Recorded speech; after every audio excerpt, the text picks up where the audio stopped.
Hi, Anna. Today, we're going to focus on how to train your brain to think in English. Are you ready? Hi, teacher. Yes, I'm ready. But I'm curious, why is it so important to think in English? I usually just translate in my head, but it takes time and sometimes I get stuck. That's a great question, Anna. When you think in English, you're training your brain to process the language naturally without needing to translate from your native language. This makes your speech faster and more fluid, and it also helps you understand English better because you're not constantly switching between languages. Do you notice that translating slows you down sometimes? Yes, definitely. Especially when I'm speaking with someone. I have to pause to think of the right words, and sometimes I lose track of the conversation. That's very common. By training your brain to think directly in English, you can avoid those pauses and feel more confident in conversations. Let's start with a simple exercise. Think in single words. Look around you right now and name everything you see in English. Can you try that? Sure, let me see. I see a computer, a desk, a chair, a window. Oh, and a plant. But what if I don't know the word for something? Should I just skip it? Good question. If you don't know the word for something, don't skip it. Instead, describe it in English. For example, if you don't know the word bookshelf, you could say, "It's the place where I put my books." This helps keep your brain thinking in English and can also help you learn new words. Can you try describing something you see but don't know the word for? Okay. I see something that holds papers together. I don't know the word, but I could say, it's a tool that keeps papers in place. Excellent. That's exactly what you should do. You're keeping your brain engaged in English, which is the goal. And for the record, that tool is called a paperclip. But now you have a way to describe it if you forget the word. Let's build on this by moving to thinking in sentences.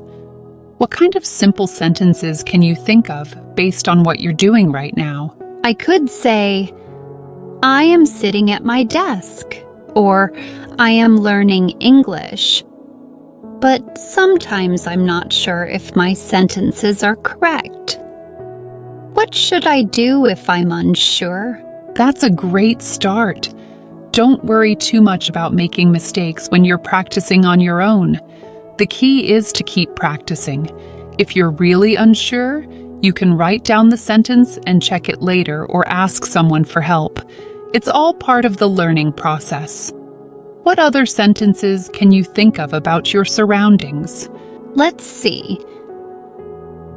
The sun is shining through the window, and my plant is growing well.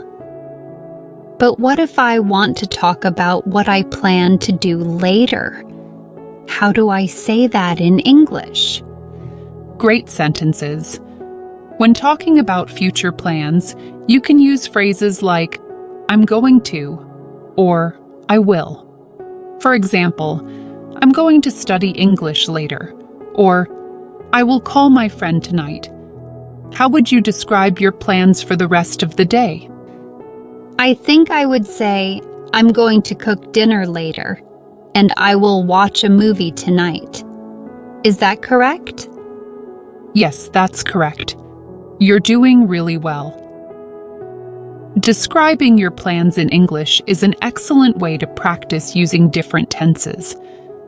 You can also think about what you did earlier in the day. For example, "This morning I went for a walk." How would you describe your morning? This morning I had breakfast and then I studied for a while. After that, I went to the grocery store, but sometimes I forget the words for what I did. How can I improve my memory for English words? That's a common challenge, but there are a few strategies you can use to improve your memory. One effective method is to use new words in sentences as soon as you learn them. Another is to review them regularly, like before bed or when you wake up. Flashcards can also be helpful. How do you usually try to remember new words? I usually write them down in a notebook, but I sometimes forget to review them. Maybe I should start using flashcards or an app. Do you think that would help?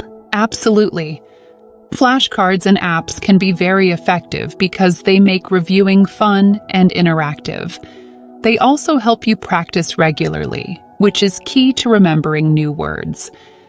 Another tip is to try to use the new words in conversation as soon as possible, even if you're just talking to yourself. How often do you practice speaking English? I try to practice speaking a few times a week, but I'm usually alone, so I talk to myself or sometimes to my dog. It feels a bit strange, though. Is that normal? It's completely normal to feel a bit strange talking to yourself, but it's actually a very good practice. Talking to yourself in English helps reinforce what you've learned and makes it easier to think in English. Plus, it's a great way to prepare for real conversations. You can even imagine you're having a conversation with someone else. What kinds of things do you say to yourself in English? I usually say things like, "I'm cooking dinner now," or "I need to finish this task." But sometimes I pretend I'm talking to a friend, like, "How was your day?" And then I answer myself. That's excellent. Pretending to have a conversation is a great way to practice. You can imagine different scenarios, like ordering food at a restaurant or asking for directions. This helps you get comfortable with everyday conversations in English.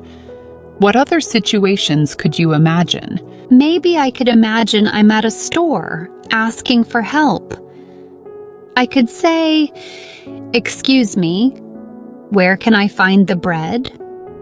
Or if I'm traveling, "How do I get to the train station?"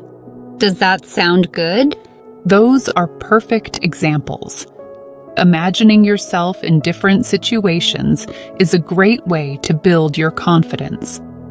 The more you practice these kinds of scenarios, the more prepared you'll feel when you encounter them in real life. Another good exercise is to describe your day in detail, from morning to night. Can you try that? Sure. Let's see. This morning, I woke up early and had breakfast. Then I went for a walk and enjoyed the fresh air. After that, I came back home and started studying English. Later, I will cook dinner and watch a movie. How was that? That was excellent. You did a great job describing your day. Practicing like this helps you think in English more naturally and smoothly. You can also try planning your day in the morning in English, which will help set the tone for thinking in English throughout the day. Have you ever tried planning your day in English before? Not really, but I like the idea. I usually think about my day in my native language, but I'll try to do it in English from now on. Maybe something like, "Today, I'm going to study, then I'll meet a friend for coffee." Does that sound good? That sounds perfect. Planning your day in English is a great habit to develop. It keeps your mind engaged with the language and helps you practice different verb tenses. Another fun way to practice is by describing things you see or do throughout the day, like "I'm drinking coffee" or "I'm walking to the store." How do you feel about trying this? I think I can do that. I'll start with simple things like describing what I'm doing or what I see around me. But what about when I'm not sure how to describe something? Should I just skip it? If you're unsure how to describe something, don't skip it. Instead, try to describe it in the simplest way possible. For example, if you don't know the word for umbrella, you could say, "It's the thing you use when it rains." This keeps you thinking in English and helps you learn new ways to express yourself. What's something you see right now that you could describe? Let's see. I see a remote control, but I could say, "It's the device I use to change the channel on the TV." Does that work? That works perfectly.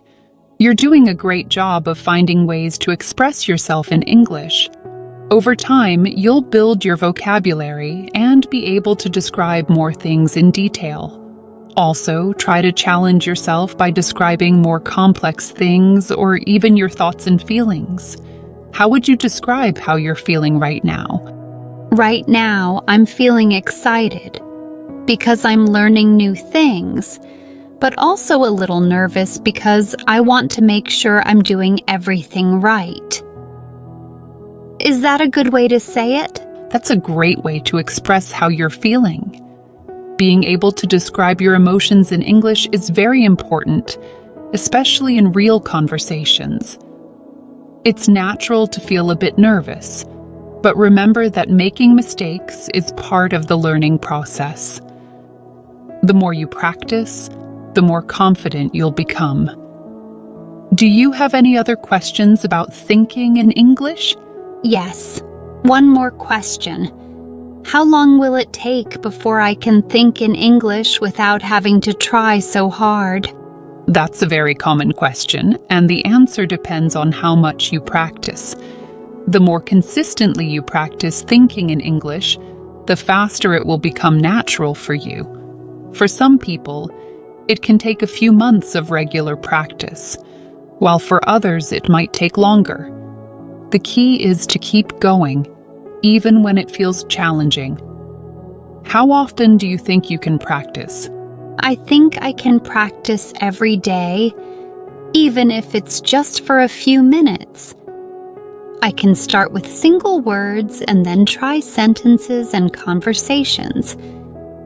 Does that sound like a good plan? That's an excellent plan. Practicing every day, even for a short time, will make a big difference.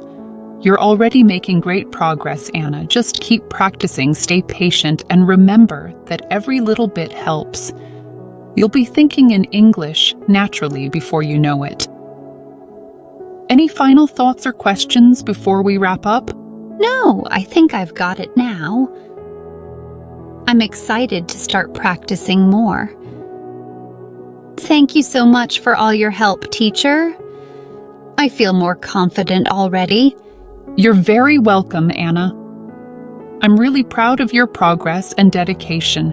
Keep up the great work, and don't hesitate to reach out if you have any questions or need more tips. You've got this. Thank you, teacher. I'll keep practicing and let you know how it goes. I'm sure I'll see improvements soon. If you enjoyed this video and found it useful, please subscribe, leave a like, and write in the comments if you have any questions, suggestions, or feedback about this video. Thank you, and see you in the next video.